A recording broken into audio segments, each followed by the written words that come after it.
এক অসহনীয় যন্ত্রণা পেয়ে কাঁদতে কাঁদতে শরীর এতটাই ক্লান্ত হয়ে গিয়েছিল যে কখন ঘুমিয়ে পড়েছিলাম টেরও পাইনি। সকালে ঘুম ভাঙতেই শরীরটা সতেজ লাগছিল। আশ্চর্য হলেও সত্য, অনেকক্ষণ কান্নার পর ঘুমালে ঘুম শেষে শরীরটা কেমন যেন ফ্রেশ লাগে। জানালা খুলে দিলাম, পাখিরা কিচিরমিচির করছে। বাতাসে জানালার ধারে জারুল গাছের পাতাগুলো দুলছে এলোমেলোভাবে। কি স্নিগ্ধ শান্ত একটা সকাল! এমন দৃশ্য দেখতে দেখতে এক মুহূর্তের জন্য ভুলেই যাই আমার জীবনে ঘটে যাওয়া ঘটনাগুলো। পর মুহূর্তেই সবকিছু মনে পড়ে, বুকটা আবার হু হু করে ওঠে। ব্রাশ করে বাইরে বের হলাম, বাড়ির কেউ তখনও ওঠেনি। হয়তো সবাই নামাজ পড়ে আবার ঘুমিয়ে পড়েছে।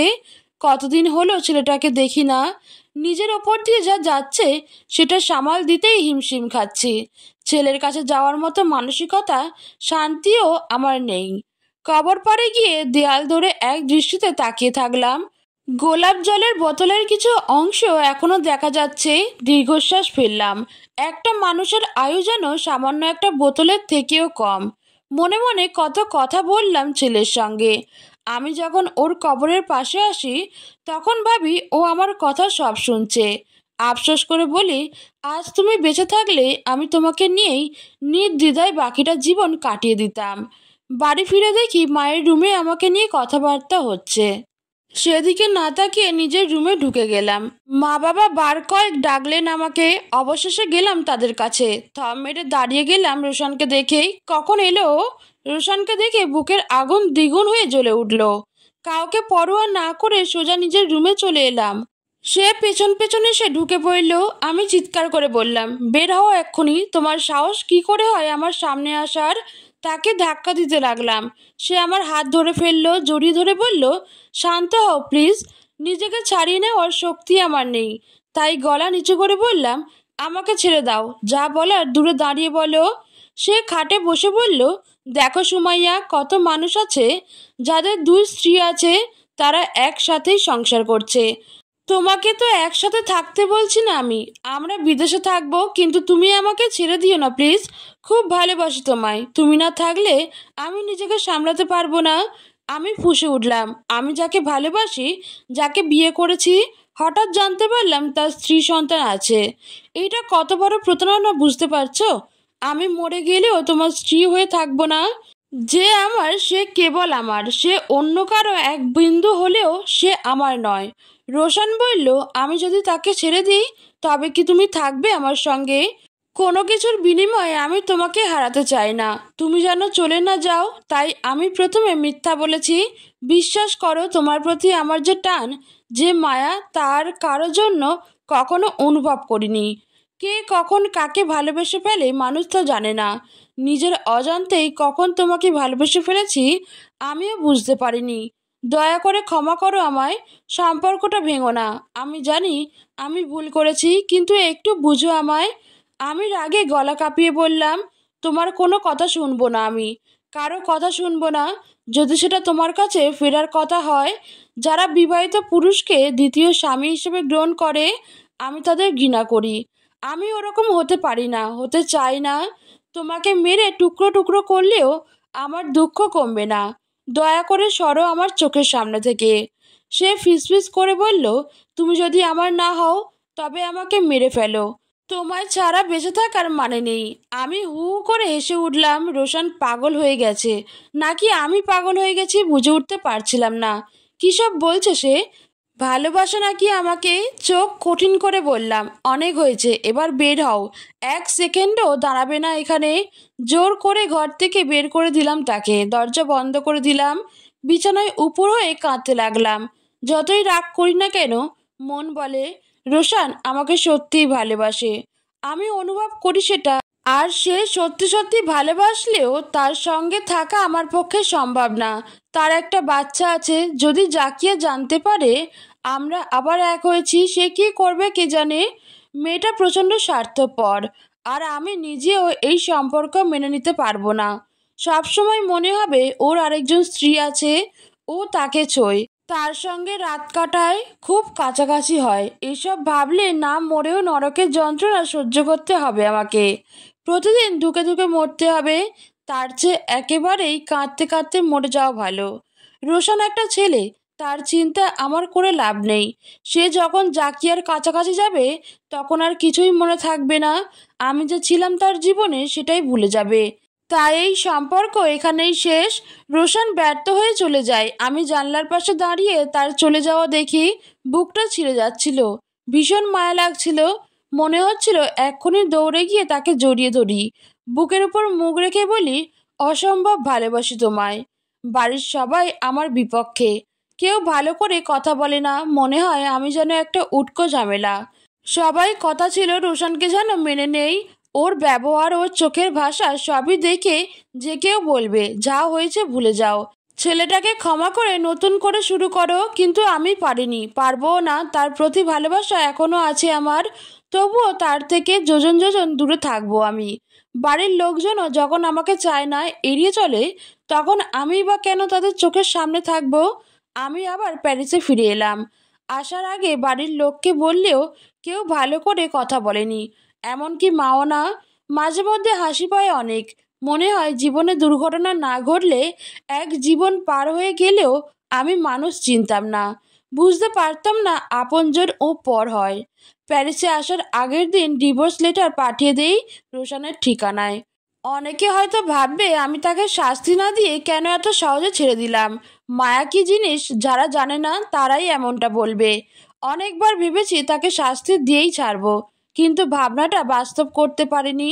আমি তাকে এতটা ভালোবাসি, এতটা আসক্ত তার প্রতি, তাকে কষ্ট দেওয়া, তার ক্ষতি করার কথা ভাবা আমার পক্ষেও সম্ভব নয়। আমি বিশ্বাস করি আমার প্রতি তার মনের টান এখনো আছে। থাকুক না সে তার মতো, ভালো থাকুক। প্যারিসে ফিরে আপা দুলাভাইয়ের ব্যবহারও সুবিধার মনে হলো না। বুঝলাম তারাও পরিবারের বাকিদের মতো চায়। যা হয়েছে ভুলে গিয়ে সংসারটা টিকিয়ে রাখতে হতো আমাকে। আমি উল্টো পথে হাঁটায় সবার রাগ আমার প্রতি। থাকুক রাগ, যারা আর চোখে দেখে আমাকে, তারা যতই আপন হোক, আমি আর থাকবো না তাদের পাশে। চলে যাব এমন জায়গায় যেখানে আমার ছায়াটাও কেউ খুঁজে পাবে না। নতুন শহর, নতুন পরিচয়, সেখানে নতুন করে বাঁচবো আমি। রাতে গুগলে ফ্রান্সের বিভিন্ন শহরের খোঁজ নিলাম। শেষে দক্ষিণ ফ্রান্সের ছোট্ট শহর আভিক শহরকে পছন্দ হলো। অনলাইনে ট্রেনের টিকিট কেটে ফেললাম। আমি চলে গেলে আপা দুলাভাই হয়তো কষ্ট পাবে না, তবুও একটা চিঠি রেখে গেলাম যাতে আমাকে না খোঁজে।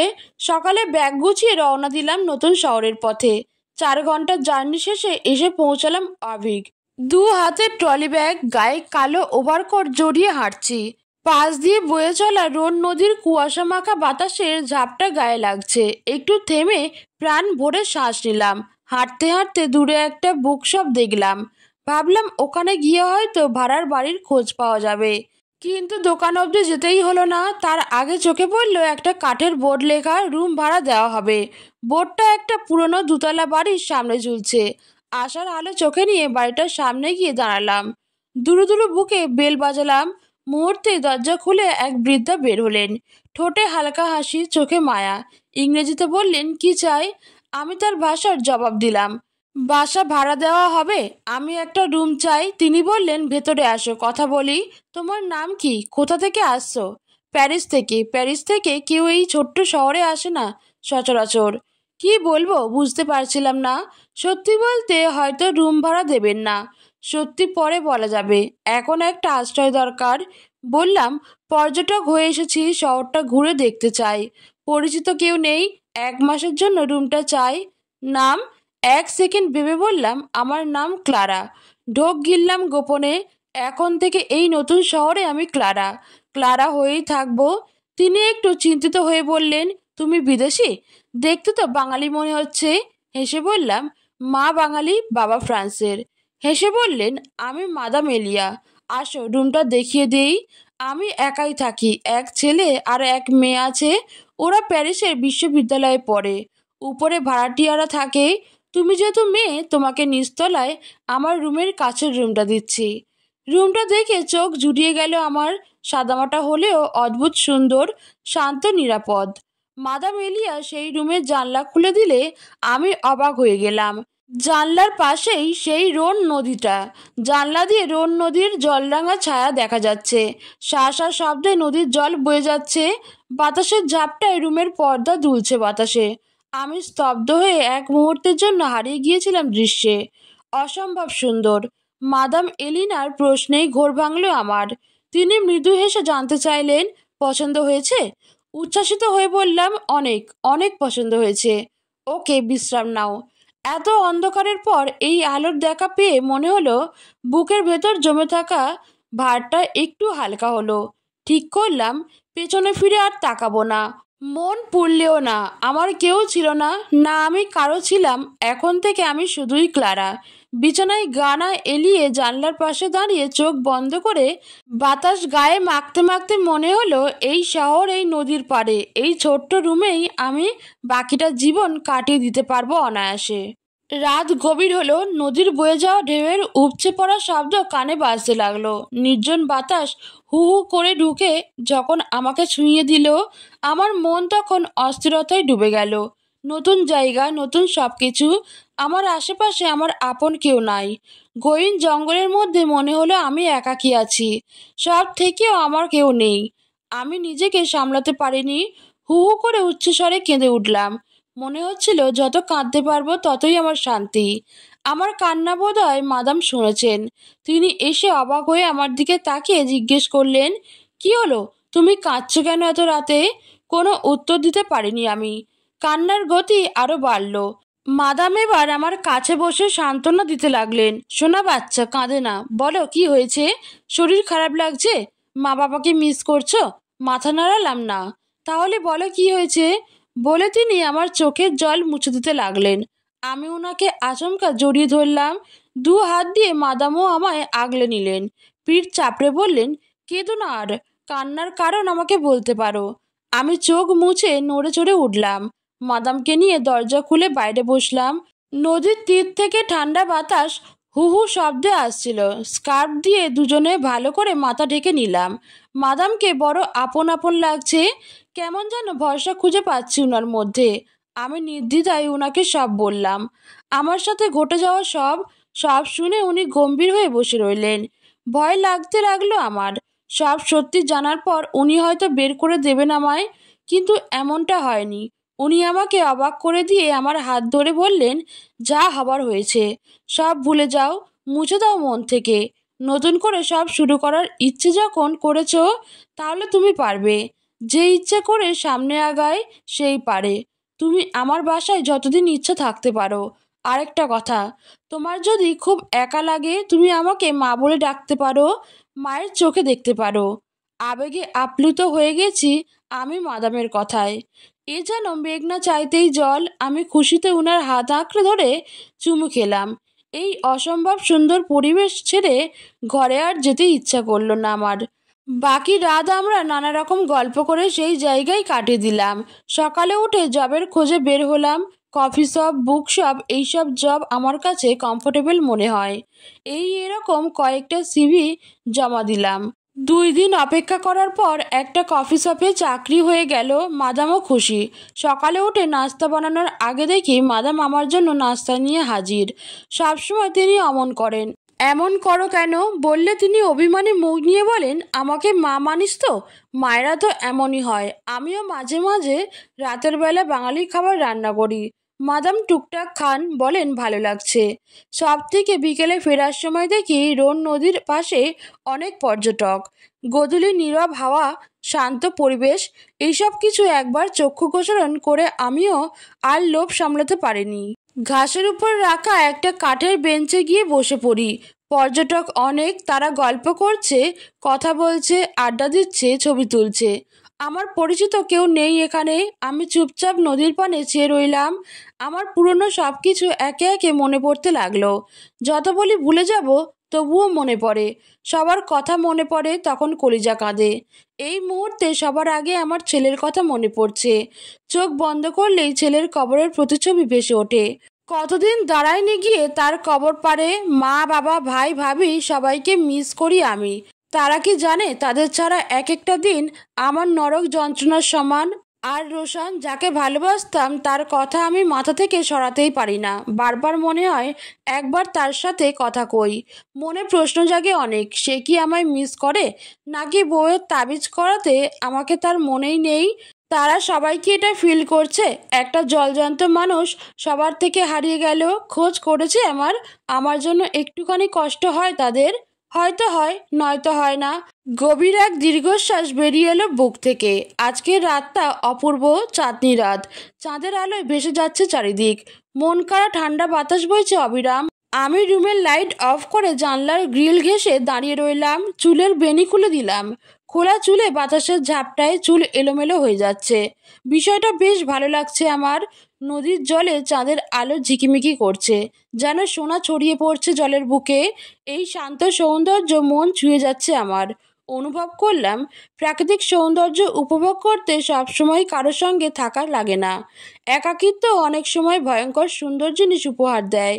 কোনো প্যারা থাকে না, সমস্ত মনোযোগ থাকে প্রকৃতির সৌন্দর্যে। বেখেয়ালি আমি হঠাৎ কিছুর একটা আওয়াজ পেলাম। স্থির হয়ে কান পাতলাম। আওয়াজটা কোথা থেকে আসছে তা বোঝার চেষ্টা করলাম। গতকাল মাদামের বিশ্ববিদ্যালয়ে পড়ুয়া ছেলে এসেছে এই বাড়িতে। হয়তো সে ঘরে কিছু করছে। মন স্থির রাখতে পারলাম না, কিছু একটা অস্বাভাবিক মনে হলো। রুম থেকে বের হয়ে করিডোর পেরিয়ে মাদামের ছেলের রুমের কাছে গেলাম। দরজা খোলা, অথচ ভেতরে কেউ নেই। ভেতরে ঢুকে ব্যালকনিতে গিয়ে দেখলাম সেখানেও নেই। করিডোর থেকে কারো পায়ের আওয়াজ পেয়ে চমকালাম। ভয় ভয় মনে দ্রুত পায়ে বের হয়ে এলাম। লাইটের আলোয় স্পষ্ট দেখতে পেলাম মাদামের ছেলে আদ্রিয়ানকে। সে সোজা উপরে সিঁড়ি বেয়ে উঠছে। বিষয়টা ভালো লক্ষণ মনে হলো না। দ্রুত মাদামের দরজায় গিয়ে বার কয়েক ডাকলাম, কিন্তু মাদাম সম্ভবত গভীর ঘুমে, তাই শুনলেন না। আমি সিঁড়ি বেয়ে উপরে উঠতে লাগলাম।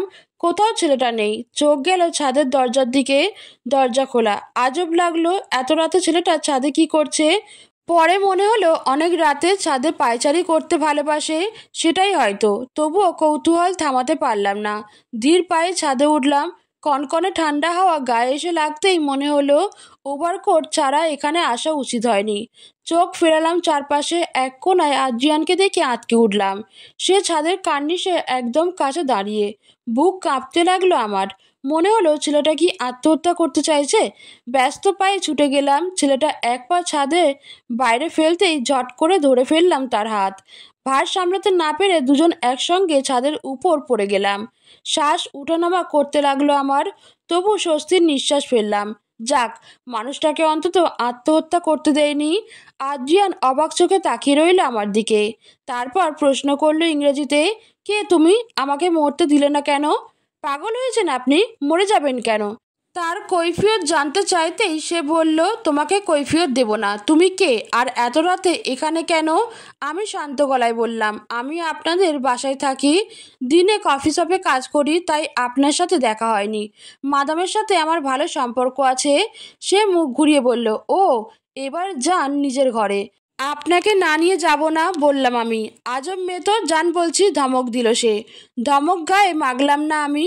মনে মনে ভাবলাম, মানুষ যখন নিজের সাথে পেরে ওঠে না তখনই আত্মহত্যা করতে চায়।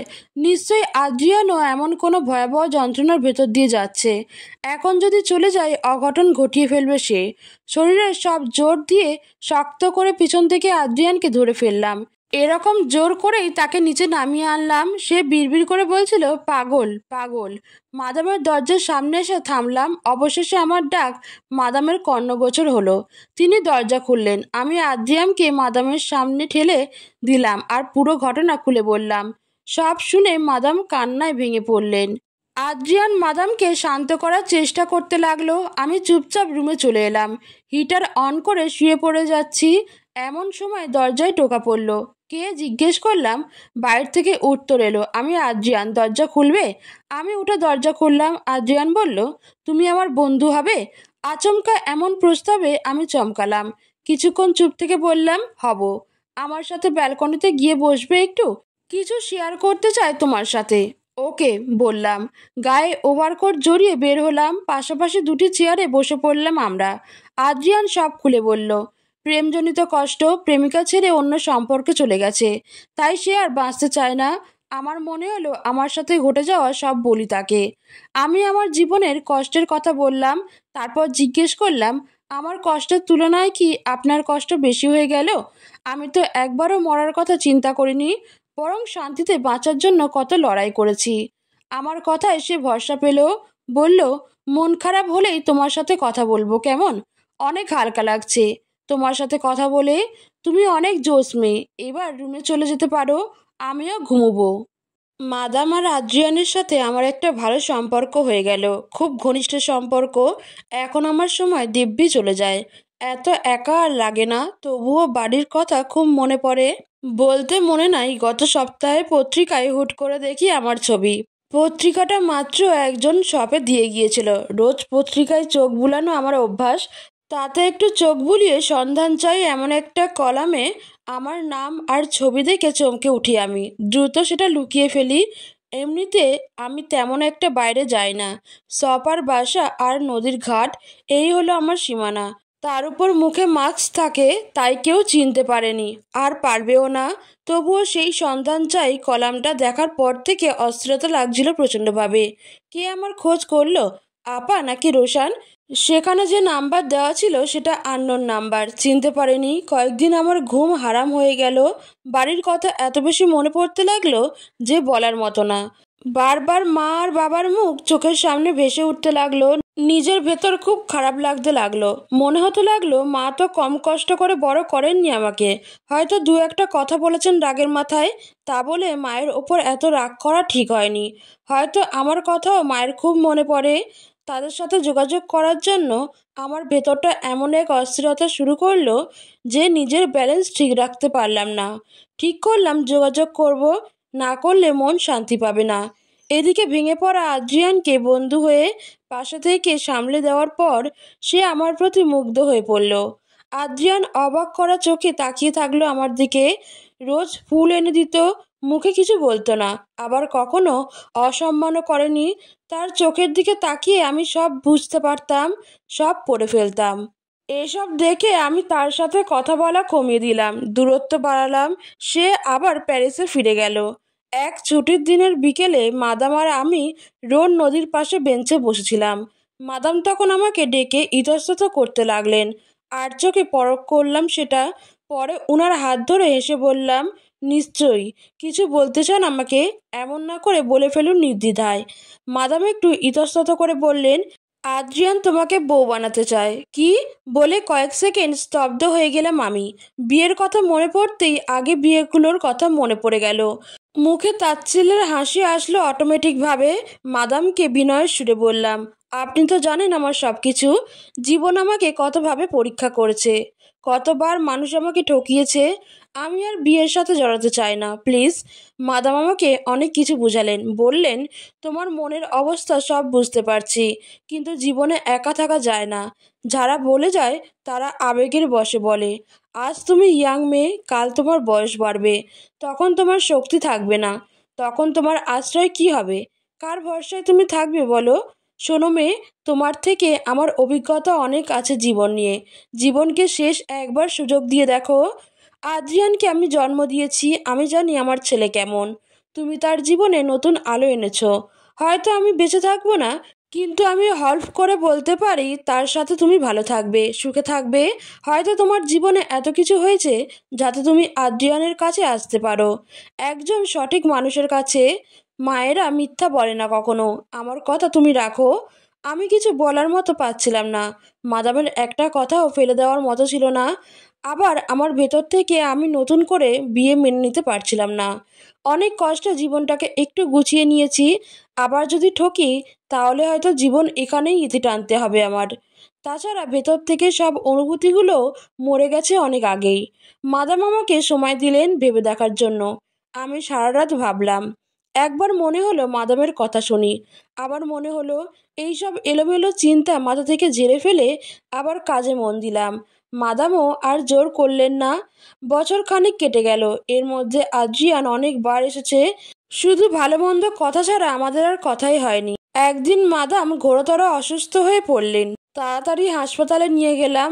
এতটাই খারাপ অবস্থা হলো যে উনার ছেলে মেয়ে পরদিন সকালেই চলে আসলো। বয়স বাড়লে রোগ মানুষের পিছু ছাড়ে না, কোনোটা প্রকাশ্য থাকে কোনোটা গোপনে। মাদামের গ্যাসের সমস্যা আগে থেকেই ছিল। কদিন ধরে এটা গুরুতর হলে ডাক্তারের পরামর্শে গ্যাসের ভালো ওষুধ খেতে শুরু করেছিলেন। তখনও বিস্তারিত পরীক্ষা করা হয়নি। সেদিন ব্যথা এত তীব্র হয়ে উঠল যে মেডিকেলেই নিতে হলো। সেখানে পরীক্ষা করে দেখা গেল ওনার ব্লাড ক্যান্সার হয়েছে। সেদিনই আমরা তিনজন মিলে ওনাকে প্যারিসের নামকরা হাসপাতালে নিয়ে গেলাম। অনেক ব্যাগ রক্ত জোগাড় করতে হলো, কিন্তু যত দ্রুত দেওয়া যায় সব বের হয়ে যাচ্ছিল, শরীরে কিছুই থাকছিল না। এভাবে সপ্তাহ যায়নি, উনি আমাদের ছেড়ে চলে গেলেন। মুমূর্ষ অবস্থায় কথা বলার শক্তি ছিল না ওনার। আদ্রিয়ান, আমি আর ওনার মেয়ে পাশেই ছিলাম। মাদাম উনার কাঁপা কাঁপা হাতে আমার আর আদ্রিয়ানের হাত এক করে উনার মেয়ের দিকে তাকিয়ে কি যেন বললেন। উনার কোনো কথা স্পষ্ট না, তবুও আমাদের কারো বুঝতে বাকি রইল না উনি কি বলতে চেয়েছেন। মাদাম চলে যাওয়ার পর উনার ছেলেমেয়েদের মতোই আমারও মন ভেঙে গিয়েছিল। আমার মনে হয়েছিল এই অপরিচিত শহরে আমার সবচেয়ে আপনজন আমাকে ছেড়ে চলে গেছেন, যিনি মা হয়ে আগলে রেখেছিলেন, বুকের ভেতরে আশ্রয় দিয়েছিলেন, মন খারাপই রাতে পাশে থেকেছিলেন, সেই মানুষটা আর নেই। প্রচণ্ড যন্ত্রণা হচ্ছিল, আমি প্রচুর কেঁদেছিলাম। তবুও নিজেকে শক্ত করে ওনার সন্তানদের সাহস দিয়েছিলাম। এক সন্ধ্যায় ওনার মেয়ে আমার পাশে বসে হাত ধরে বলল, মা নেই, এত বড় বাড়ি একা পড়ে থাকবে, তুমি ভাইয়াকে বিয়ে করো, মায়ের কথাটা রাখো, এই বাড়িতে আলো জ্বলুক, সুখ ফিরুক। আমি মুচকি হেসে মাথা নিচু করলাম, কারণ আমি সিদ্ধান্ত নিয়েছিলাম মাদামের মৃত্যুর দিনই আমি ওনার শেষ কথা রাখবো। আদ্রিয়ানকে বিয়ে করব, যা হবার হবে। অল্প কিছু আত্মীয় স্বজনের উপস্থিতি আমাদের বিয়ে হলো। মাদামের মৃত্যুর পর সেদিনই আমি আদ্রিয়ানের মুখে প্রথম বিশুদ্ধ হাসিটা দেখলাম। তার মুখে এত স্বচ্ছ আনন্দ, এত প্রাণ দেখে আমার নিজেরও নিজের অজান্তে হাসি ফুটে মুখে। বয়স খুব বেশি হবে না, 28 কিংবা 29, প্রায় আমার সমানই। ছিমছাম গড়ন, কালো মনির মতো উজ্জ্বল চোখ, ধবধবে চেহারার এক ছেলের সুখের কারণ হতে পারবো, এটা কি কখনো ভাবতে পেরেছিলাম? দিনগুলো ভালো চলতে লাগলো। একসাথে থাকা, গল্প করা, নদীর পাড়ে বসে রাতের হাওয়া খাওয়া, জ্যোৎস্না দেখা, কত কথা, কত ছোট ছোট মুহূর্ত কাটাতে লাগলাম। তবু মাঝে মাঝে থমকে যেতাম, মনে হতো যদি এত ভালোবাসার পরেও একদিন ঠকে যাই, তখন আমি কি করব। কিন্তু আমার ভয় সত্যি হয়নি। ধীরে ধীরে বিয়ের 10 বছর হতে চলেছে, আমরা এখনও একসাথে আছি। এই 10 বছরে আদ্রিয়ান কখনো আমাকে তুই সম্বোধন করেনি, সবসময় সম্মান দিয়ে কথা বলেছে, কেয়ার করেছে, আগলে রেখেছে, যেমন মাদাম রাখতেন। মন কাঁদে মাঝে মাঝে এই ভেবে, যদি অতীতের তিক্ততা আমাকে দমিয়ে রাখতো, তাহলে কি এই সুখ খুঁজে পেতাম? আফসোস হতে লাগলো। কত ছেলে মেয়ে আছে যারা একবার আঘাত পাওয়ার পর আর কাউকে বিশ্বাস করতে পারে না, আর খারাপ অতীতের জন্য জীবনের সত্যিকারের সুখ অজান্তেই হারিয়ে ফেলে তারা। আমার একটা মেয়ে বাবু হয়েছে, তার নাম দিয়েছি আলিজা। অসাধারণ কিউট, বাবার মতো দেখতে হয়েছে একদম, সারা বাড়ি মাতিয়ে রাখে সে। বিয়ের 2 বছর পর আলিজা সহ আদ্রিয়ানকে নিয়ে বাংলাদেশে গিয়েছিলাম। যাওয়ার আগে আপুদের সাথেও যোগাযোগ হয়েছিল। বাড়ি গিয়ে মাকে দেখে মনে হলো তিনি কতটা অপেক্ষায় ছিলেন আমার। মা আমাকে বুকে জড়িয়ে ধরে অনেকক্ষণ কাঁদলেন, কত অভিমান ঝাড়লেন, সবাই কাঁদলো। আমি ছেলের কবরের পাশে গিয়ে হাউমাউ করে কেঁদেছিলাম। বাংলাদেশে মাসখানেক ছিলাম, মাকে কথা দিয়ে আসছি নিয়মিত যোগাযোগ রাখবো, কিন্তু রোশন আর নিশানের খোঁজ নেওয়ার ইচ্ছে আমার একটুও হয়নি। বেঈমানদের কোনো খোঁজ নেওয়ার দরকারও নেই। মায়ের সাথে রোজ যোগাযোগ হয় আমার, সবার সাথে এখন সম্পর্ক ভালো। সেদিন মা বললেন নিশানের বউ নাকি একটা বাচ্চা রেখে পালিয়ে গেছে। আপুর থেকে শুনলাম রোশন নাকি প্যারিসেই থাকে, পরিবার সহ দুলাভাইয়ের সাথে হঠাৎ নাকি তার দেখা হয়েছিল। আমার কথা জিগাইলে দুলাভাই ইগনোর করে আসেন। তবে ভালো লাগলো পরিবার সহ থাকে শুনে। জাকিয়া মেয়েটার মিষ্টি মুখ চোখে ভাসলো। মেয়েটা যেন সবকিছু থেকে এভাবে আগলে রাখে তার স্বামীকে। কোনো মেয়ে যেন তাদের জীবনে আর না আসে, রোশানও যেন তাকে ভালোবাসে। আমিও এখন প্যারিসেই থাকি, আদ্রিয়ান এখানে চাকরি করে। রোন নদীর পাড়েই সেই বাড়িতে এখন ভাড়াটিয়া থাকে। নিচতলা আমাদের জন্য ফাঁকা রাখা, ছুটি পেলেই আমরা সেখানে যাই। মাঝরাতে নদীর পাড়ে বসি, আমি তার কাঁধে মাথা রাখি, সে মাথায় হাত বুলিয়ে গল্প করে, নানা রকম গল্প। আর আমি মনে মনে মাদামের কথা মনে করি। ওনার এত ইচ্ছে ছিল, অথচ দেখে যেতে পারলেন না আমাদের। বুকের ভেতর থেকে এক নির্মম হাহাকার চলে আসে নিজের অজান্তেই। চোখের কোণে জল জমা হয়। চোখ বন্ধ করে বিড়বিড় করে বলি, তুমি নিশ্চয়ই আমাদের দেখছো মাদাম, নিশ্চয়ই তুমি দেখছো আমরা কেমন সুখে আছি। তুমি দোয়া রেখো আমাদের বন্ধন যেন কখনো ছিঁড়ে না যায়। তোমার বলা কথাগুলো যেন সব সত্য হয়।